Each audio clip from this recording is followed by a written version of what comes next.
Hey everyone, welcome to the Dr. Jeff Show. This show's available on Apple, Google, Spotify, Edify, Liftable, wherever you get your podcast. If you go to wherever you get your podcast and review the show, that helps other people see it. This is where we interview major thought leaders from many fields of influence to show how our worldview changes everything. My guest today is a veteran broadcaster, author, and a political analyst known as the Loving Latino. You may have heard him on the radio or on Newsmax on weekdays at 5 p.m. Eastern Time. It's my pleasure to welcome Chris Salcedo to the show. Chris Salcedo, welcome to the Dr. Jeff Show. Great to be here, my friend. Thank you. It's been a lot of fun to be on your show on Newsmax. And you cover a lot of hard-hitting issues, and you do it in a hard-hitting way. And I just wanted to really start by creating the context here. How did you get involved in news journalism? I mean, you do radio, you do television, you're on all the time on all these different platforms. How on earth does somebody get into that? Well, my foray into media started back in San Diego, which is where I was born and raised. And there was a little small radio station that was coming online in the area, the arena where I was, the general area where I was living, called Ramona, California. It's a small suburb of San Diego out in the east part of the county. And in a smaller town called Julian, a little small radio station was starting. And my mom said, "Hey, why don't you just give it a shot and see if they might want to hire you to do something around there, you know?" So I said to the program director, "Hey, can I run sandwiches? Can I clean your bathrooms? I just want to learn what you guys are doing up here." And did you ever see the TV show Northern Exposure? Did you ever see that? No. It was about a little small radio station in a little small podunk town, and that's exactly what this was. And the studio was located above a bakery in a place called Santa Isabel, right below Julian, California, famous for their pies, apple pies. And so we were above a bakery, and that's where the Chris Salcedo media saga started. I started out typing up news from one of the afternoon jocks there. It was a soft AC, adult contemporary station. But they did news updates, and they did the Padres games out there back in the day for the backcountry. And so one day the jock said, "Well, since you've been typing up my news all this time, why don't you start reading it?" Oh, and so I did, and that's kind of what launched my career way back in the day. Now, I'm sure doing news and traffic and weather in Southern California, in Julian, it's pretty simple job, right? Great job for a starter job. The weather's always 70 degrees and sunny. No snowstorms that you have to predict. Yeah. The traffic in Julian there's one car at the stoplight right now. But that's a great start. It's really good, I think, for our audience thinking, how do you make a difference in something? And there's a scripture in the Old Testament that says that the Lord enjoys small beginnings, right? Do not despise the day of small things, because the Lord loves to see the work begin. I love that. And now from San Diego, then give us a little bit of your path, because you went from this entry position, which is where a lot of people start, just taking what's coming in the news, writing it up, and then, which is what you do in a basic journalism class. And then you moved from there, though, into doing some really cool things. Tell us a little about that. Well, and not to make it all a comparison here, but to refer to the scripture that you were making reference to, don't forget our Lord and Savior started out as the son of a carpenter as far as everybody was concerned, a lowly carpenter. And of course, from very small beginnings, led to one of the most consequential life on this planet as far as this believer is concerned.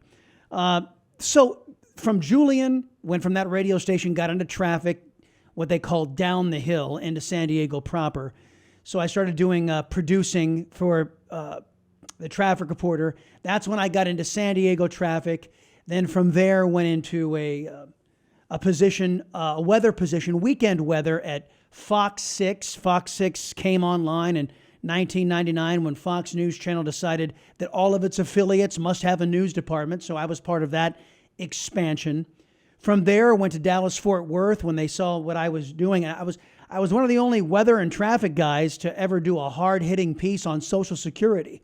I think I still lay claim to that. I don't know many weather/traffic guys who are doing hard news, even in today's terrible media market where all manner of impropriety is going on.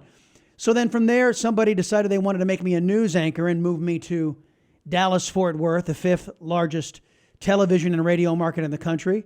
From there, the Obama economy took my job. I ended up going to Washington, D.C. during the Obama era, which was Washington, D.C. is normally a swamp, but it was even swampier, if that's a word, even swampier during the occupation of the Oval Office from Barack Hussein Obama. From there, I said to my family, we've got to go back.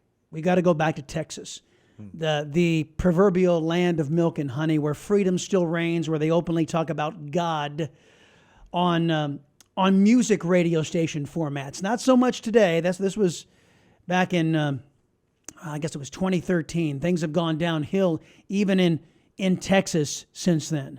But in that day, I felt compelled. My faith community was still grounded here in North Texas, so we made the effort to get back. And that's when the Chris Salcedo Show was born, courtesy of The Blaze and Glenn Beck, who saw a vision, that our vision of a liberty-loving Latino might resonate with some folks, to offer a differing perspective. Because as you know, the biased press tries to make believe that all people of color are lawless and love socialism and love Marxism and hate God. That's what the left tries to secularize us all into being pigeonholed there. And the Salcedo Show was born to push back on that false lie, that false narrative. Chris, as so you're still in Dallas. So when you do your show, because I never know exactly where the anchors are in today's media environment, you could really be anywhere. That's broadcasting right. To the entire world. So you're in Texas. That's where your show is from, or it's broadcast from. Okay. Now, when you look at a news story, because this is a lot of the people, most of the people who are watching or listening are coming from a Christian worldview as best they understand it. And I remember, I think it's really interesting that as a weatherman, Jesus said, "How is it that you people can read the skies, but you can't read the times?" There's so much involved, and you're preparing radio shows and TV shows every day, and you've got to make split-second decisions about how to understand an issue and then communicate it with your viewers. Most often, giving a perspective that people aren't going to hear anyplace else. So what's the secret sauce in that? How do you, when an issue comes up, how do you do that? Well, I hear from, I have a team at Newsmax. I have a team. Radio is pretty much all me, though I do have some influences, friends, family, producers. But when it comes to, if we're talking about radio, it's pretty much all me. And when we're coming about television, what informs my sensibility, I'll answer your question with a prayer that I do every night. God, guide me. God, make me your instrument. Put me out there. When I see a story, when I see information, when I see a news story, instill in me the message you want. Basically, I look for my inspiration from God to do the right thing. God is the foundation of all things good and all things right. So that is my nightly prayer. Your will be done is, I guess, if you want to summarize the way I look at it. And then, you also want to know what the audience is looking for. You also want to know, you don't want to be so arrogant as those in the majority of mass media. And I'll explain that. There are those who dominate the press, who believe that their audiences are stupid. As a matter of fact, I was told when I was working at the shop in North Texas when I first got into news here, I was told to write to a fifth grade or I can't remember which grade, fifth grade or eighth grade level. They said, write to a fifth and eighth grade level, which told me that those in the majority of the basket of bias press, is what I call them, think their audience is stupid. and they or don't they're have not very paying attention, and right. they're only catching every fourth word. So you Or got they to don't make it have any simple. respect. They don't have any Yeah. respect for their audience. So they assume that they're stupid and can't understand things. I have tried my best never to assume that my audience is informed, that my audience seeks knowledge, and that my audience doesn't want to be given the runaround, doesn't want to be given a politically correct message. Just the truth and let them decide. The truth as I see it. Facts. Truth is subjective. Give the facts as I see them, as I know them, and then let the folks decide. Now, give us a couple of examples where recently where you did that and how you went about putting that sort of a message together. Because I think what a lot of people, when they think of media, they're thinking of, wow, these people are just below Congress in their level of trustworthiness. And we know we know that, for example, some of the major news networks have a narrative that they want to communicate, and their goal is to keep you hooked so that the advertisers, we can say to the advertisers, people stayed all the way through the 30-minute show Right. or what have you. Right. And it's a performance. It's like a circus. And so every single day you've got to counteract that bias, that suspicion that people in your audience have, and at the same time inform them. So give us an example of a recent issue and how you went about doing that. Foundationally, the Chris Salcedo show has always said this. We're very upfront with our audience about what we do. We talk about news, yes. We give the facts, yes. And then we give our opinion. We are honest. I am not a newsman anymore. I used to be in news. Now I'm an opinion guy. And I don't try to snowball my audience into thinking otherwise. The left-wing press, they lie to their audience every single day by claiming to be journalists. I'm here to tell all of you out there, don't trust me. Don't trust me. Trust you. Now, I have faith that if you find something important, you're going to go out and you're going to research it and you're going to figure things out for yourself. Chris Salcedo says this. Jim Acosta, who's a dedicated left-winger over at CNN, he's going to say this. Let me figure out what the truth is. Let me figure out what the facts are and then derive my own truth from it. I trust, as a conservative, as a man of God, in you to make these determinations. The left-wing press does not. They have a mindset that they are going to tell you what they think you need to know and nothing else. I'll give you a prime example. This guy, this thug, this racist who just shot up the New York subway, deployed smoke. He started shooting people, 6 people critically injured right now. Some of them might not even make it, right? Now, I told you on my program what this guy was all about. I'm going to take this out because it keeps on falling out anyway. I told you on my program this guy was about. I said he was a racist. I said that he wanted to kill white people. He wanted to kill Latinos. He was a racist. He should be charged with a hate crime. The rest of the press lied by omission, didn't tell you who this. Lester Holt, my understanding, on NBC, didn't even identify him as a black man, a black supremacist. Who told you the truth? Who told you who was trying to pass on a narrative? The only violent person they're going to report on in the biased press is if it fits, as you alluded to, a narrative that fits. White people are evil. People of color are fantastic, no matter what they do, no matter what. So if it doesn't fit that narrative, then NBC, ABC, CBS, the New York Times, the Washington Post, they will do their best to hide the truth from their viewers and their readers. Conservative media does not do that. Conservative media gives you the unvarnished truth, gives you our opinion on those facts, our truth that we derive from it, and lets you make up your own mind. That's the difference between what I do and what the vast majority, ABC, NBC, CBS, that's what they do. When people, and I, again, my wife and I, during the pandemic, canceled our cable subscription because we just, we actually watched one of the major news shows at the outset of the pandemic, and it was fear and doom and gloom.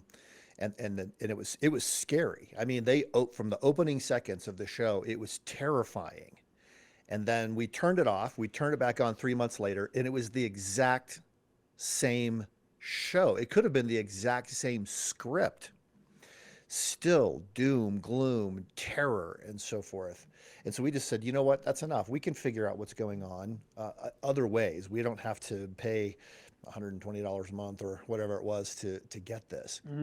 When you when you think about that, when you think about that narrative, is it part of the purpose of the mainstream media to terrify people? And if so, why? That's not their purpose.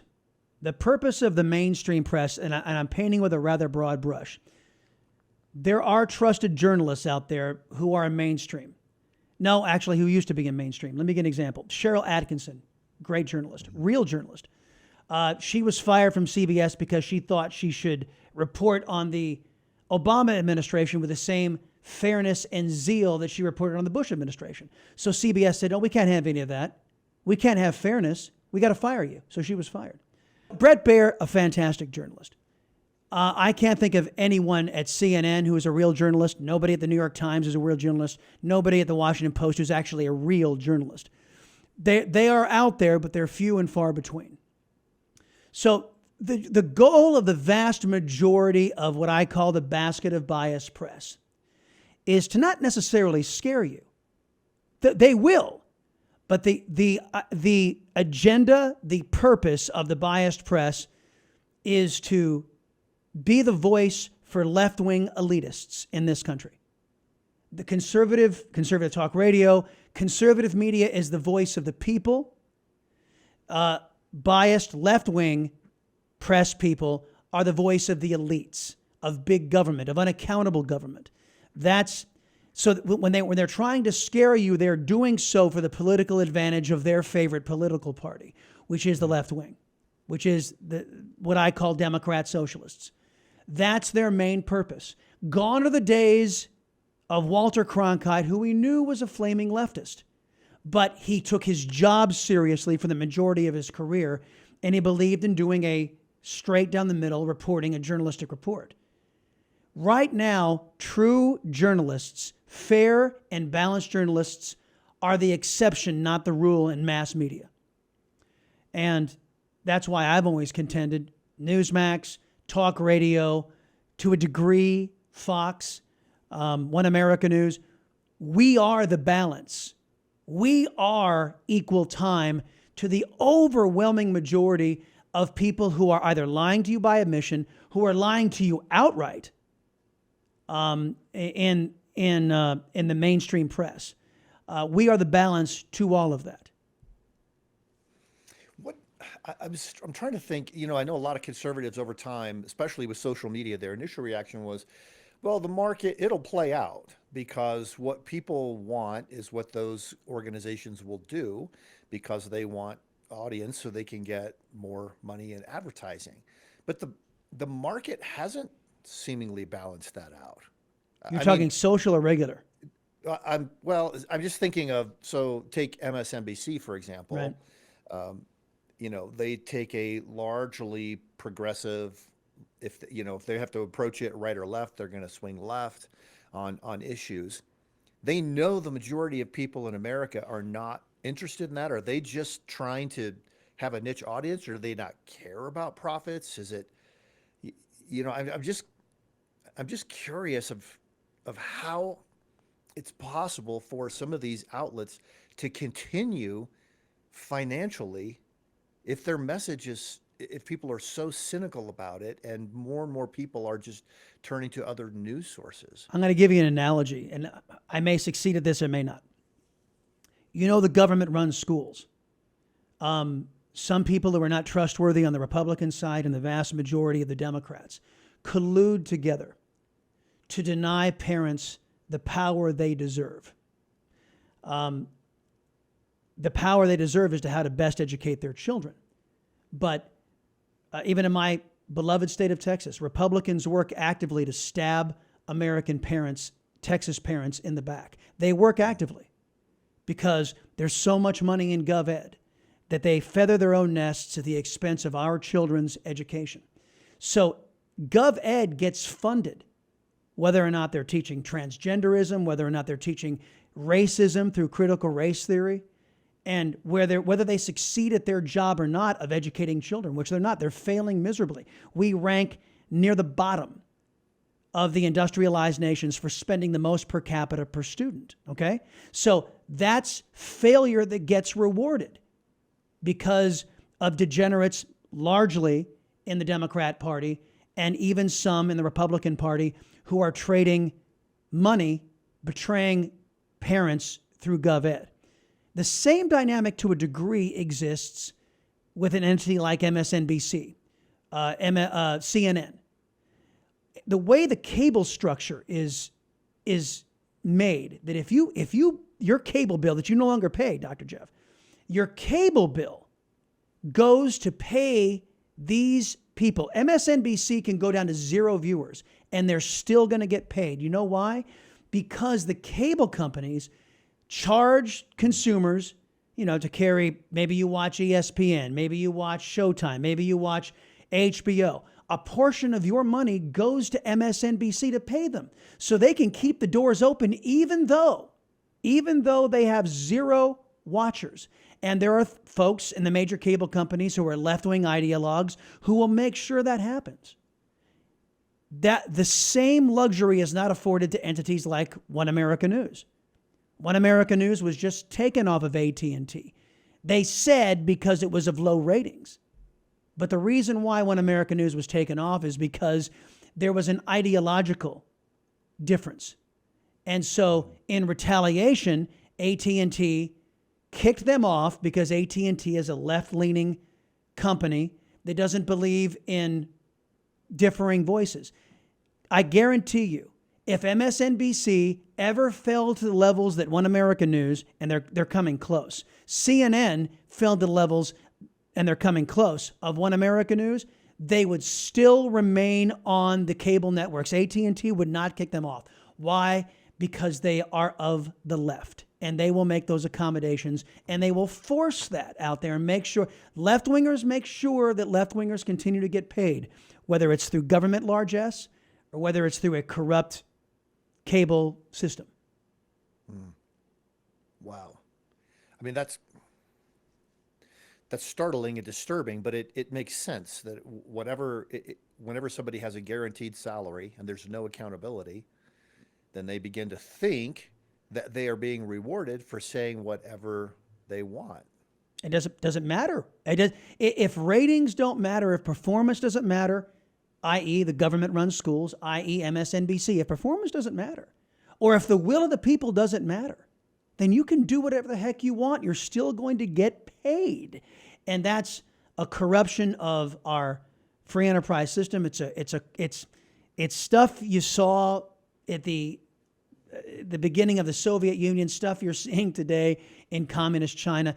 And it's why you're starting to see, and maybe our country might pull it off, you're starting to see a segmentation where there are conservative networks popping up. There are conservative servers popping up to counterbalance liberal servers so that conservative voices can't be canceled. You see what's going on with Elon Musk and Twitter. The news came out today, Dr. Jeff, that Elon Musk says he wants to make Twitter a free speech platform once again. And who is fretting over this?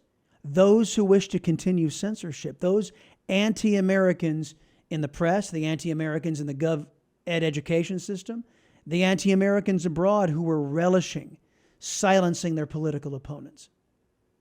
Wow.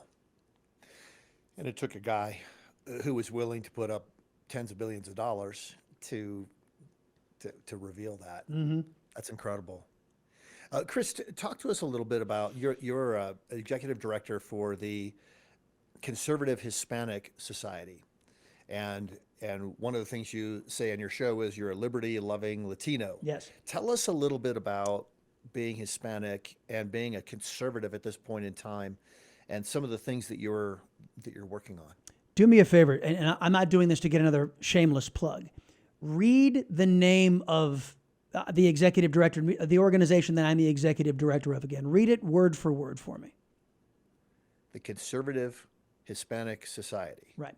What word is missing from that title of conservative Hispanic society? What word is missing? There's a word missing, and I'm going someplace with this. There's a word missing from there, and it's on purpose. Latinx? No, Latinx. You mean? Yeah. I refuse. Latinx, right. Yeah. I will not say Now Latinx. said, I see it printed, but I haven't ever heard it pronounced. Yeah, Latinx. It's the whole transgender idiocy that wants to now pervert the Spanish language, which, as you know, has feminine and masculine genders to certain words. I was wondering how that would work. So you can't just say change your pronouns. You would have to change the entire language. The entire language, of course. Yeah. And of course, that makes sense only in the mind of a left-wing extremist. The word that's missing from conservative Hispanic society is the word Republican. Some would say conservative Hispanic society. Oh, you're a Republican group. Oh, no. We're not a Republican group. We have a set of values in the conservative Hispanic society that's lived up to. The Republican Party doesn't live up to its professed values.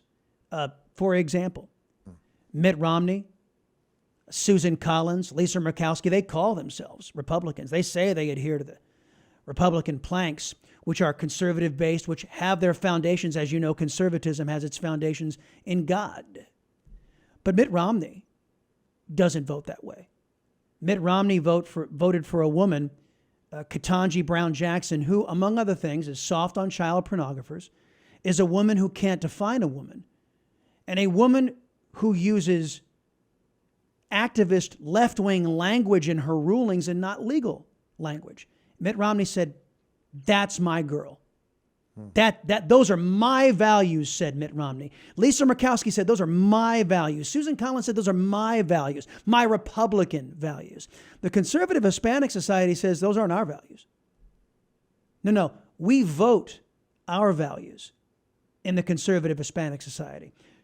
If tomorrow a Democrat came out and said, "I believe in border security, I believe in the right of self-defense, the God-given right of self-defense, I believe in school choice," that Democrat would have my support as a conservative because of those principles. I'm so tired of Dr. Jeff, I got to be honest with you. So tired of people saying, "Well, that's a Republican." Well, what does he stand for? Or what does she stand for? I don't know. They're a Republican. Figure out what they stand for. Now, by and large, the vast majority of the Democrats today are socialists. They're anti-American in my opinion. But there are some out there who still believe in the Constitution, who still believe in being Americans. They don't want to undermine our Constitution. They don't want to undermine our way of life, our freedom. And those individuals, I'll give you some names. Henry Cuellar, for example. He's a Democrat. He has my support. You know why? Because he doesn't want to abandon his community to the lawlessness of rampant, uncontrolled illegal immigration that is destroying Latino communities right now, as you and I are speaking, destroying them in Texas. But you know who does want to destroy those communities? Joe Biden. Sheila Jackson Lee, Al Green, Eddie Bernice Johnson, Mark Vesey, Democrats, Chuck Schumer, Nancy Pelosi. They have no care whatsoever for Latino communities being destroyed right now in southern Texas because they back this wide open lawlessness that the state of Texas is having to endure courtesy of the federal government. That's a long way of coming around to saying, I think everyone should be voting their values. 26% now, according to a Quinnipiac poll, 26% of Latinos now say they support Joe Biden. That means 74% of Latinos don't. Wow, interesting. Wow. Don't. And that means that's Democrats, Republicans, Independents. Those are individuals who say, I see Joe Biden and he does not meet my values. Is there a space, because someone was telling me that in the Spanish-speaking world, that the media outlets are all pretty far left. True. Like It's very true. Univision and so forth. Yeah. Is there any space for maybe a network of something like what you're doing in the Spanish-speaking world that would give an alternative perspective? Good news is there's a radio network already launching I believe it's based out of Florida. I remember reading this. It's called what was it called? The Americano. The Americano Network is launching. I know that, and I'm not at liberty to say who's doing this, but there is a major media company in the United States who is working on founding a Spanish-speaking network to get the word out, to break the language barrier that Univision and Televisa are using their platforms and the language barrier to propagandize their audience, much like the left wing does in American media. But I will say this, the vast majority of Latinos in the United States are second, third generation. They speak fluent English. I think it's only about 14% of American Hispanics don't have command of the English language. So those who are, and I don't want to poo-poo the idea of somebody coming up with a fair Spanish-speaking network, because it's a fantastic idea, because it will blast out from our borders and beyond to other Spanish. Well, that's what I was thinking. Yeah. This is not just for America. Right. If Spanish is the number 2 trade language in the world, and they don't have access to news from a conservative viewpoint, that's it would be transformational. Yeah, it would be. Opportunity. Yeah. Wow. Chris, this has been great. Thank you for coming on the show today. I really appreciate what you've shared and the encouragement that it gives. Just speak just for a moment to the young adults who are maybe in college, they're in classes, they're getting one point of view and discouraged from giving anything that would be based on a Christian worldview or even traditional American values. Just talk to them for a minute. What would you say to encourage them? I'll give you a story. A couple months back, I was traveling from San Diego on a Sunday. I couldn't attend Mass on a Sunday. So I was in the airport with my wife. We were traveling, and all of a sudden I hear singing, praising God breaking out in the middle of the terminal at San Diego's Lindbergh Field. And I look over, and there are some young people there, about 15, 16 of them. And they were reading from the Bible, and they were singing hymns very quietly, but missing Mass that day, it really spoke to me. And I was like, that's just beautiful. It made my whole Sunday, and I was going to leave it there. But some hate-filled shrew, I can only classify her as a shrew, came up on them and said, "Where's your mask?" And they all said, "Well, we're vaccinated." "That doesn't matter. Get your mask on." And her juvenile delinquent son that was with her said, "Yeah, nobody wants to hear what you have to say." And they huffed off. So I, your liberty-loving Latino, I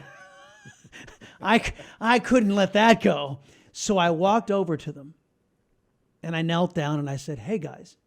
And they said, "Good morning." And I said, "I want to thank you for bringing the Spirit of God into my heart. It made my heart soar this morning. And Christ said there'd be days like this. You'd be persecuted for love of me. And you all just experienced it." And they all knew instantly, and they all knew what I was talking about. "You all just experienced it. And that tells you you're doing something right. So keep on doing the right thing. Because you don't need to impress CNN or MSNBC or any of these left-wing idiots out there who are working for the destruction and denigration of not only our country, but also your ability to worship freely. You remember where the brass ring is, what we're here to do, why we're here to do it, and who we really serve." Yeah. Wow. That's a great story. Man, very encouraging. Chris, thanks. I really appreciate you being on the show today. Dr. Jeff, you call, I'll be here. Thank you to my guest today, Chris Salcedo, for coming on the program. You can catch the Chris Salcedo Show on Newsmax at 5 p.m. Eastern Time or on the radio according to your local listings. The Liberty Bell includes the verse from Leviticus 25:10, "Proclaim liberty throughout all the land unto all the inhabitants thereof." When we walk according to God's ways, we will bring life and freedom to those we encounter. God bless you. We'll see you next week.